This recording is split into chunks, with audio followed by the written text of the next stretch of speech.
ॐ अज्ञानतिमिरान्धस्य ज्ञानाञ्जनशलाकया चक्षुरुन्मीलितं येन तस्मै श्रीगुरवे नमः। श्रीचैतन्यमनोभीष्टं स्थापितं येन भूतले स्वयं रूपः कदा मह्यं ददाति स्वपदान्तिकं।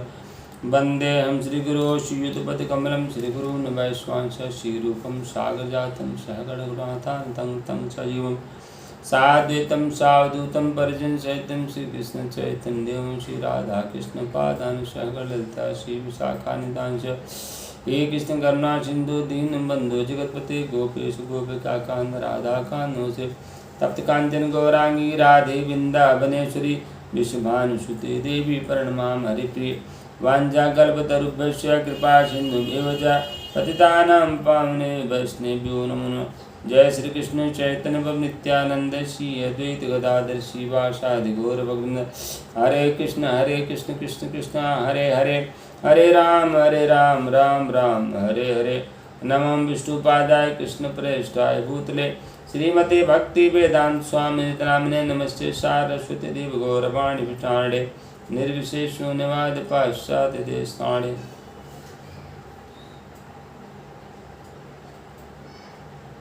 नारायणं नमस्कृतं नरं चैव नरोत्तमं देवीं सरस्वतीं व्यासं ततो जयमुदीरयेत्। नष्टप्रायेषु भद्रेषु नित्यं भागवत सेवया भगवदुत्तम श्लोके भक्तिर्भवति नैष्ठिकी।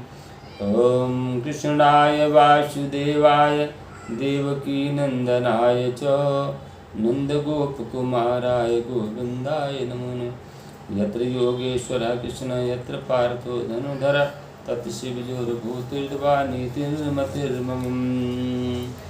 श्रीमद् भगवद गीता यथारूप श्रीमद् एसी भक्ति वेदांत स्वामी शील प्रभुपाद के अंतर्राष्ट्रीय कृष्ण भावनामृत से संघ के द्वारा हम आज गीता के दूसरे अध्याय गीता सार के 11वें श्लोक से पर प्रकाश डालेंगे।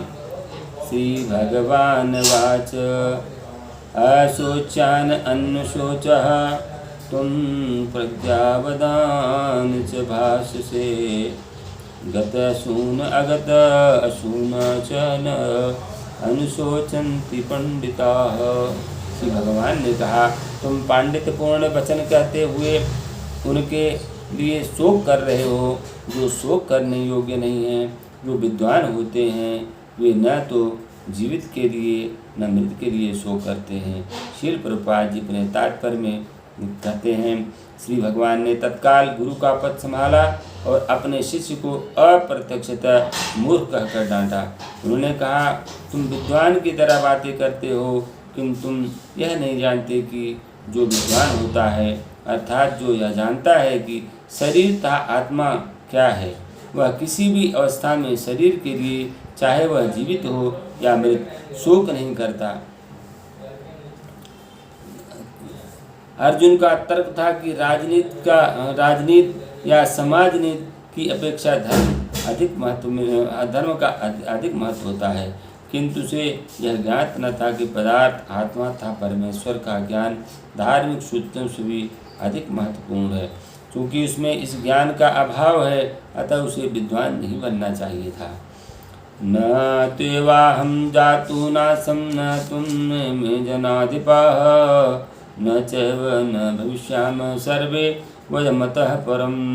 ऐसा कभी नहीं हुआ कि मैं न रहा हूँ, तुम न रहे हो, अथवा ये समस्त राजा न रहे हों, और न ऐसा है कि भविष्य में हम लोग नहीं रहेंगे।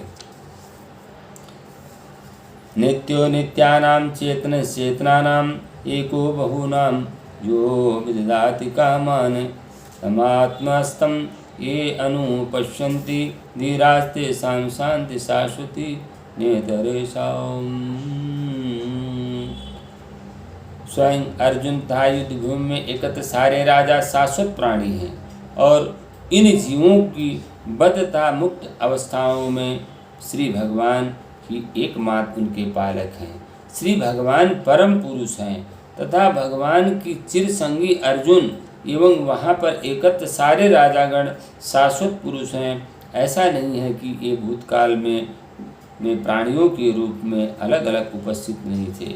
ऐसा भी नहीं है कि ये शाश्वत पुरुष बने नहीं रहे होंगे।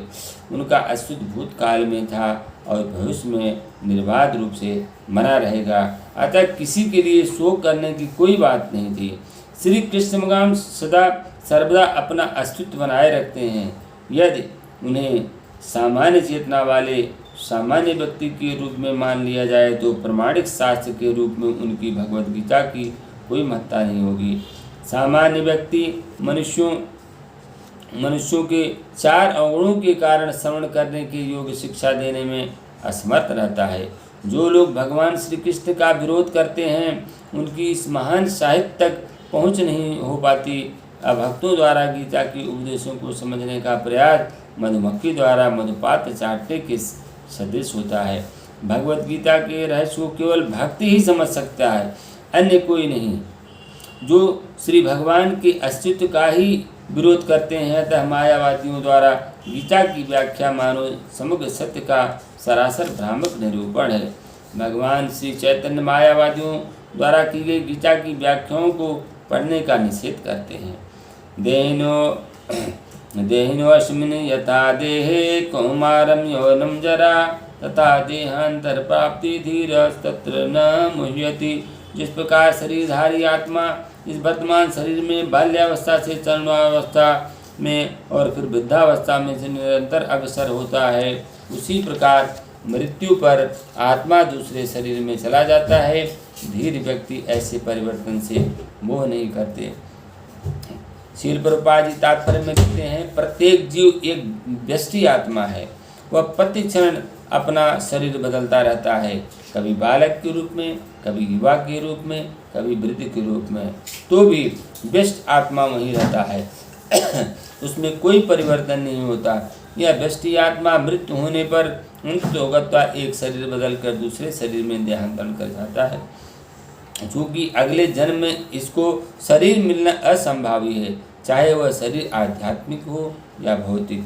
अतः अर्जुन के लिए न तो भीष्म न ही द्रोण के लिए शोक करने का कोई कारण था, अभी तुझे प्रसन्न होना चाहिए था कि वे अपने पुराने शरीर को बदलकर नए शरीर ग्रहण करेंगे और इस तरह वे नई शक्ति प्राप्त करेंगे।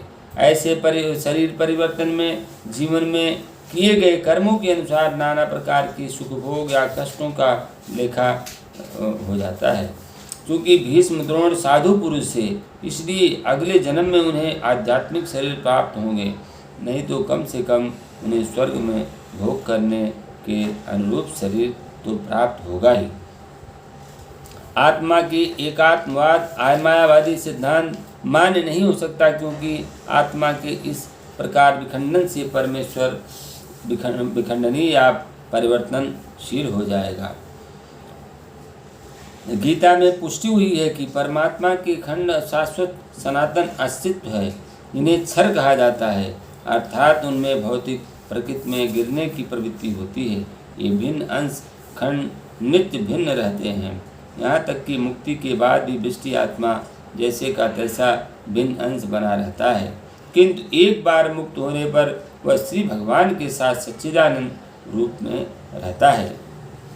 मात्रा स्पर्शाः कौन्तेय शीत उष्ण सुख दुःखदा आगम अपायिनः अनित्याः तान् तितिक्षस्व भारत। हे कुंती पुत्र, सुख तथा दुख का क्षणिक उदय तथा कालक्रम में उनका अंतर्ध्यान होना सर्दी तथा गर्मी ऋतुओं के आने जाने के समान है।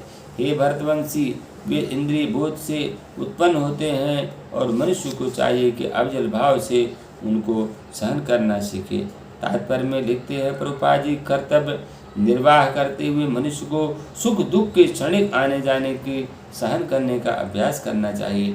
वैदिक आदेशानुसार मनुष्य को माघ और फाल्गुन के मास में भी प्रातःकाल स्नान करना चाहिए। उस समय अत्यधिक ठंड पड़ती है, किंतु जो धार्मिक नियमों का पालन करने वाला है वह स्नान करने में तने भी झिझकता नहीं। इसी प्रकार एक गृहिणी भीषण से भीषण गर्मी की ऋतु में भोजन पकाने में हिचकती नहीं। जलवायु संबंधी असुविधाएं होते हुए भी मनुष्य को अपने कर्तव्य निभाना होता है। यं हि न व्यथयन्ति यते पुरुषर्षभ सम दुख सुखम धीरम सो अमृत त्वाय कल्पते। हे पुरुष श्रेष्ठ अर्जुन, जो पुरुष सुख तथा दुख से विचलित नहीं होता और इन दोनों में संभाव रखता है, वह निश्चित रूप से मुक्ति की योग्य है। श्रील प्रभुपाद जी अपने तात्पर्य में लिखते हैं, जो व्यक्ति आत्म साक्षात्कार की उच्च अवस्था प्राप्त करने के लिए दृढ़ प्रतिज्ञ है, वह सुख तथा दुख के प्रहारों को संभाव से सह सकता है, वह निश्चय ही मुक्ति के योग्य है। मरणाश्रम धर्म में चौथी अवस्था है, अर्थात संन्यास आश्रम एक कष्ट साध्य अवस्था है, किंतु जो अपने जीवन को सचमुच पूर्ण बनाना चाहता है, वह समस्त कठिनाइयों के होते हुए भी संन्यास आश्रम अवश्य ग्रहण करता है। ये कठिनाई पारिवारिक संबंध विच्छेद करने, पत्नी और संतान से संबंध तोड़ने के कारण उत्पन्न होता है, किंतु यदि कोई इन कठिनाइयों को सह लेता है तो उसके आत्म साक्षात्कार का पथ निष्कंटक हो जाता है। अतः अर्जुन को क्षत्रिय धर्म निर्वाह में दृढ़ रहने के लिए कहा जा रहा है, भले ही स्वजनों या अन्य प्रिय व्यक्तियों के साथ युद्ध करना कितना ही दुष्कर क्यों न हो। भगवान श्री चैतन्य ने 24 वर्ष की अवस्था में संन्यास ग्रहण किया था, यद्यपि उन पर आश्रित उनकी तरुण पत्नी वृद्ध माँ देखभाल करने वाला कोई नहीं था। नाचतो विद्यते भावो न भावो विद्यते सतः उभयोरपि दृष्टो अंतस्त्वनयोस्तत्वदर्शिभिः। तत्दर्शियों ने यह निष्कर्ष निकाला है कि असत भौतिक शरीर का तो कोई चिर अस्थायित्व नहीं है, किंतु सत आत्मा अपरिवर्तित रहता है। उन्होंने इन दोनों की प्रकृति के अध्ययन द्वारा यह निष्कर्ष निकाला है।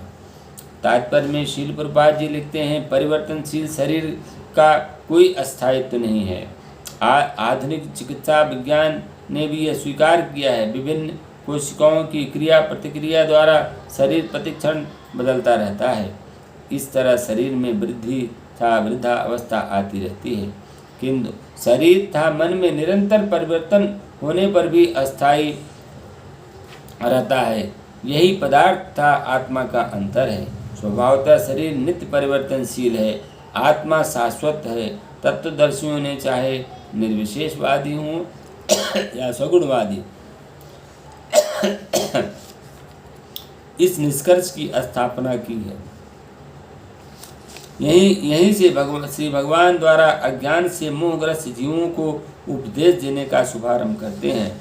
अज्ञान को हटाने के लिए आराधक और आराध्य के बीच पुनः शाश्वत संबंध स्थापित करना होता है। फिर अंश रूप जीवों तथा श्री भगवान के अंतर को समझना होता है। कोई भी व्यक्ति आत्मा के अध्ययन द्वारा परमेश्वर के स्वभाव को समझ सकता है। आत्मा तथा परमात्मा का अंतर अंश तथा पूर्ण के अंतर के रूप में होता है।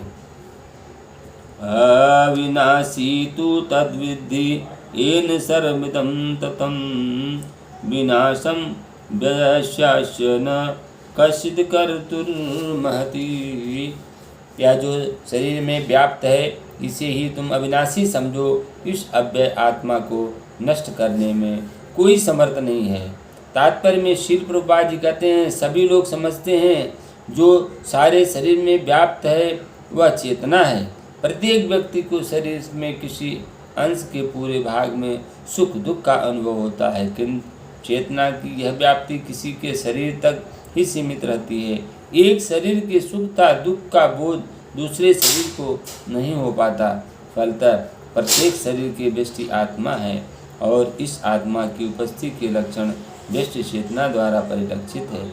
इस आत्मा को बाल के अग्रभाग के 10,000वें भाग के तुल्य बताया जाता है।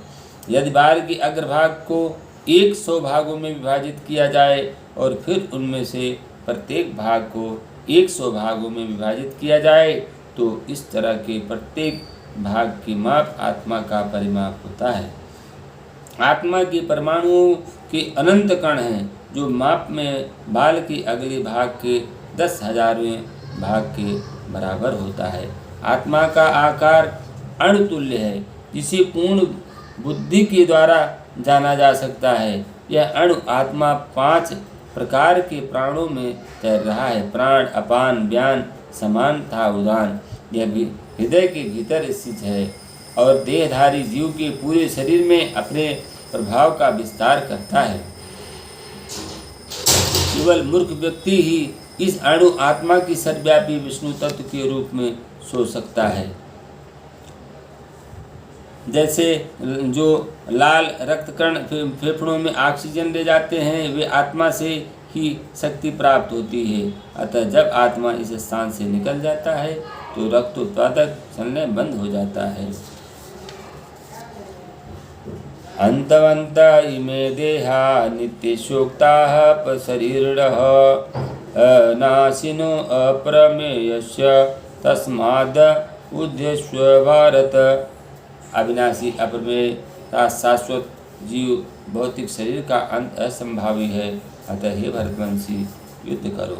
भौतिक शरीर स्वभाव से नाशवान है, यह तत्क्षण नष्ट हो सकता है और 100 वर्ष बाद भी यह केवल समय की बात है। इसे अनंत काल तक बनाए रखने की कोई संभावना नहीं है।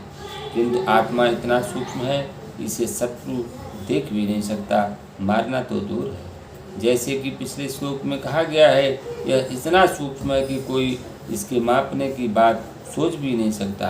दोनों ही दृष्टि से शोक का कोई कारण नहीं है, क्योंकि जीव जिस रूप में है न तो उसे मारा जा सकता है, न ही शरीर को कुछ समय तक अस्थायी रूप में बचाया जा सकता है। पूर्ण आत्मा के सूक्ष्म कण अपने कर्म के अनुसार ही यह सारा शरीर धारण करता है। येनं वेत्ति हन्तारं यश्चैनं मन्यते हतम् उभौ तौ न विजानीतो नायं हन्ति न हन्यते। जो इस जीवात्मा को मारने वाला समझता है तथा जो इसे मरा हुआ समझता है, वे दोनों ही अज्ञानी हैं, क्योंकि आत्मा न तो मारता है और न मारा जाता है। श्रील प्रभुपाद जी तात्पर्य में लिखते हैं, जब देहधारी जीव को किसी घातक हथियार से आघात पहुंचाया जाता है तो यह समझ लेना चाहिए कि शरीर के भीतर जीव आत्मा मरा नहीं है। आत्मा इतना सूक्ष्म है कि इसे किसी तरह से भौतिक हथियार से मार पाना असंभव है, जैसा कि अगले श्लोक में स्पष्ट हो जाएगा। न ही जीव आत्मा अपने आध्यात्मिक स्वरूप के कारण बद्ध है, जिसे मारा जाता है, जिसे मरा हुआ समझा जाता है, वह केवल शरीर होता है। किंतु इसका तात्पर्य शरीर के वध को प्रोत्साहित करना है। न जायते मृते वा कदाचित् नायं भूत्वा भविता वा न भूयः अजो नित्य शाश्वतोऽयं पुराणो न हन्यते हन्यमाने शरीरे। आत्मा के लिए किसी भी काल में न तो जन्म है न मृत्यु, वह न तो कभी जन्मा है न जन्म लेता है और न जन्म लेगा। यह अजन्मा नित्य शाश्वत था पुरातन है। शरीर के मारे जाने पर वह मारा नहीं जाता। श्री प्रभुपाद जी अपने तात्पर्य में लिखते हैं कि गुणात्मक दृष्टि से परमात्मा का अणु अंश परम से अभिन्न है। वह शरीर की भांति विकारी नहीं है। कभी कभी आत्मा को अस्थायी कुटस्थ कहा जाता है। शरीर में 6 प्रकार के रूपांतर होते हैं। वह माता के गर्भ से जन्म लेता है, कुछ काल तक रहता है, बढ़ता है, कुछ परिणाम उत्पन्न करता है, धीरे धीरे क्षीण होता है और अंत में समाप्त हो जाता है। किंतु आत्मा में ऐसे परिवर्तन नहीं होते। आत्मा अजन्मा है, किंतु चूंकि वह भौतिक शरीर धारण करता है, अतः शरीर जन्म लेता है। आत्मा न तो जन्म लेता है न मरता है। जिसका जन्म होता है उसकी मृत्यु भी होती है। क्योंकि आत्मा जन्म नहीं लेता, अतः उसका न तो भूत है न वर्तमान न भविष्य। वह नित्य शाश्वत था, सनातन है, अर्थात उसके जन्म लेने का कोई इतिहास नहीं है। हम शरीर के प्रभाव में आकर आत्मा के जन्म मरण आदि का इतिहास खोजते हैं। आत्मा के 2 प्रकार हैं, एक तो अणु आत्मा, दूसरा विभू आत्मा। परमात्मा तथा अणु आत्मा दोनों शरीर रूपी उसी वृक्ष में जीव के हृदय में विद्यमान हैं और इनमें से जो समस्त इच्छाओं तथा शोकों से मुक्त हो चुका है, वह भगवत कृपा से आत्मा की महिमा को समझ सकता है। श्री कृष्ण परमात्मा के भी उद्गम हैं। जैसा कि अगले अध्याय में बताया जाएगा कि अर्जुन अणु आत्मा के समान है, जो अपने वास्तविक स्वरूप को भूल गया है, अतः उसे श्री कृष्ण द्वारा या उनके प्रमाणिक प्रतिनिधि गुरु द्वारा प्रबुद्ध किए जाने की आवश्यकता है। श्रील प्रभुपाद जी महाराज की जय। गौर प्रेमानंदे। हरि हरि बोल।